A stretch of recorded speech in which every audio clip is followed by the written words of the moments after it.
On average, how long would you say you use your phone every single day? For the majority of people, it'd be at least a couple of hours.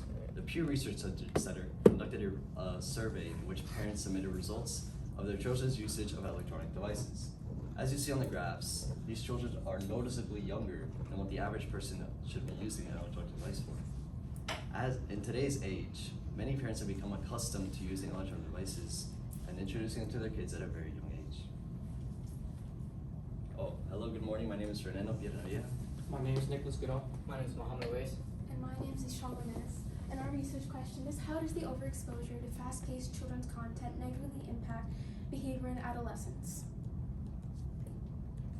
Well, this phenomenon has negatively impacted adolescents through influencing behavioral issues, impacting physical health, and impacting mental health, which each provides a unique factor to how it affects society as a whole when it comes to different parenting styles or societal influences.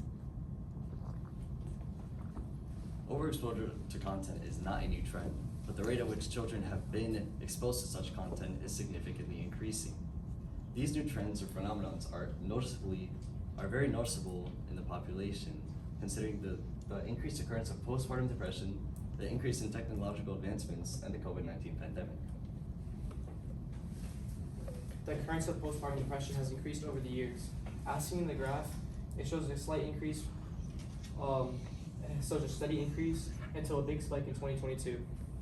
The increased appearance of postpartum depression in mothers have contributed to the increased screen time amongst young children.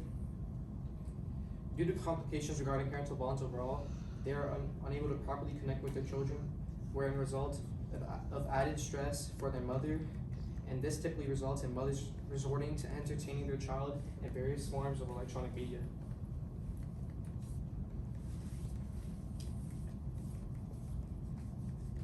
Increased smartphone ownership from a young age exposes children to fast-paced digital content like social media and video games, overstimulating their developing brain.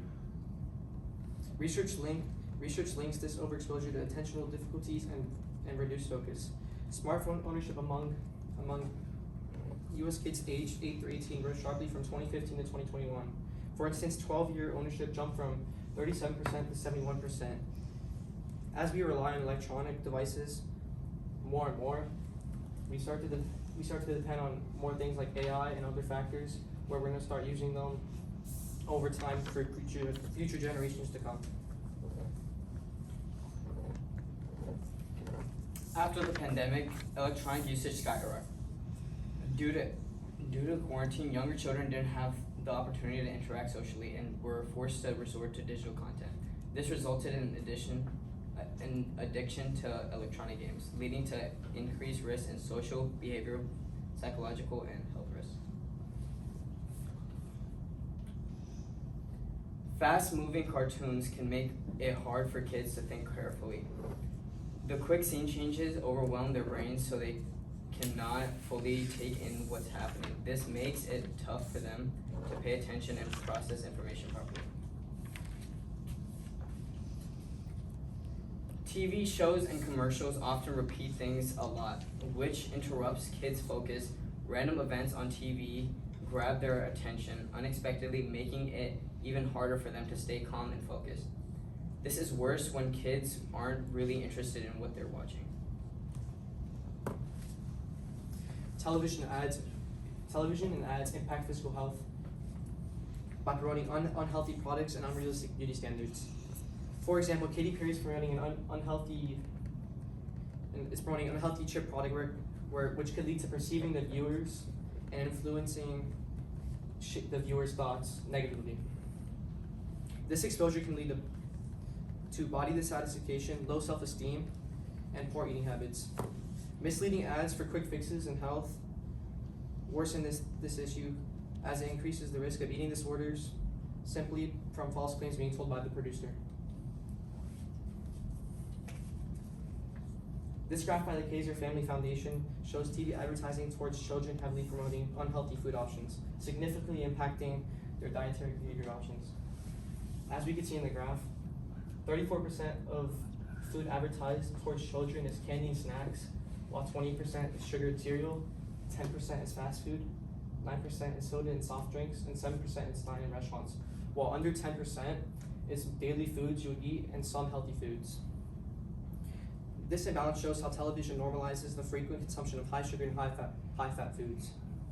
These advertisements can influence how viewers see desirable foods, impacting their eating habits and potentially causing long-term physical health challenges. Prolonged overexposure to media is linked to behavioral rigidity.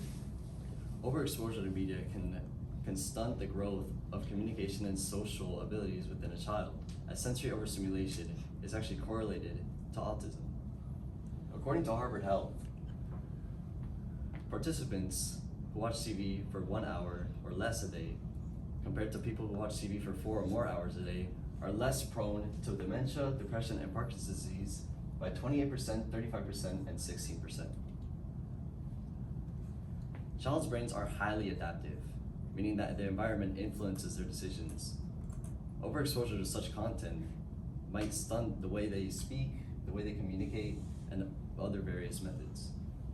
In the graph shown by the National Library of Medicine, we notice that the peak of media usage occurs when an adolescent is 10 to 18 years old. This is when their brain sensitivity is heightened to environmental influences. And we actually begin to notice how they are more prone to disorders such as anxiety and mood disorders,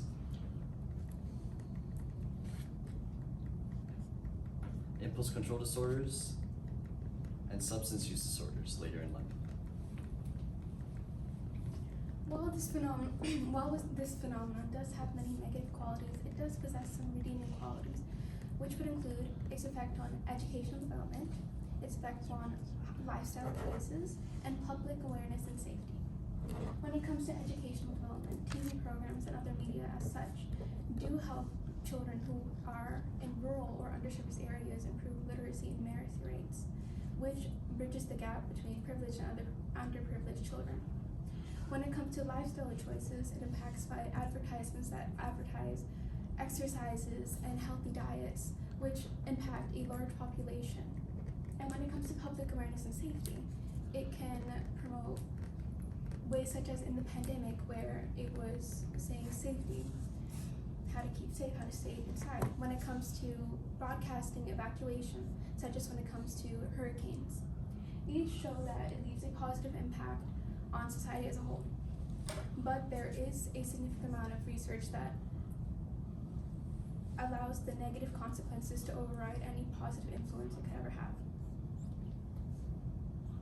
Our solutions when it comes to this phenomenon would be to increase parental involvement. This phenomenon mainly constitutes of attention. When behavior, many parents decide to leave their children with their devices when they do not know how to communicate with them, or they're simply busy. To combat this, as shown in this picture, if a parent is there and involved with the media that the child is watching, it could dramatically decrease any possible repercussion that this child could face, be it from excessive screen time or inappropriate content.